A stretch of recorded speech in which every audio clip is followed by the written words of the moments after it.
আজকে রান্না হচ্ছে রুই মাছের বোনা। জাস্ট একটা আলু দিয়ে দিয়েছি, কারণ ছোটটা আবার খেতে চাইবে। রান্না মোটামুটি খাঁচায় গেছে। অন্যদিকে আমি শুটকি বসায় আসছি, সেটাও আপনাদের সাথে জাস্ট শেয়ার করব।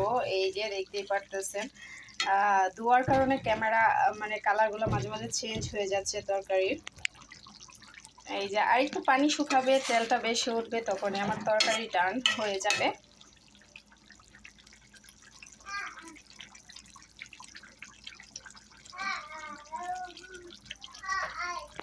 এদিকে লাউ শাক দিয়ে শুটকি আমি বসিয়ে দিয়েছি। এগুলো পুঁটি মাছের শুটকি, হাতের শুটকি। তো যাই হোক, লাউ শাকের এই তরকারিটা জাস্ট ওয়াও লাগে আমার কাছে খেতে। মাত্রই বসাইছি, এখনো হইতে অনেকটা বাকি, সিদ্ধ হবে। নাড়িয়ে ছাড়িয়ে দিচ্ছি।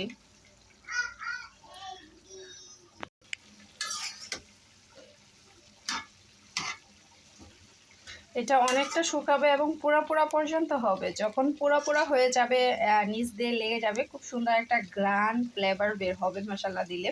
খেতেও জাস্ট ওয়াও লাগবে। গ্রানটাও আমার কাছে খুব ভালো লাগে পুরা পুরা। তো যাই হোক, এখনো হয় নাই, মাত্র বসাইলাম, হইতেও অনেকটা দেরি। শুটকি ন্যাচারালি আমার সবসময় পছন্দ।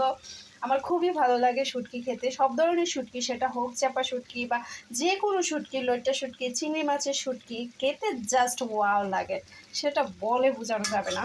তো যাই হোক, কথা বলতে বলতে আপনাদের সাথে অনেক কথাই বলে ফেললাম। আমার এটা হইতে যেহেতু সময় লাগবে, তাই বেশিক্ষণ সময় আপনাদের কাছ থেকে নেব না।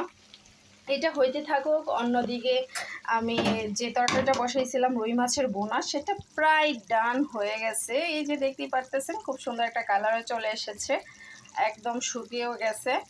আজ এই পর্যন্তই। সবাই ভালো থাকবেন, সুস্থ থাকবেন। আল্লাহ হাফেজ।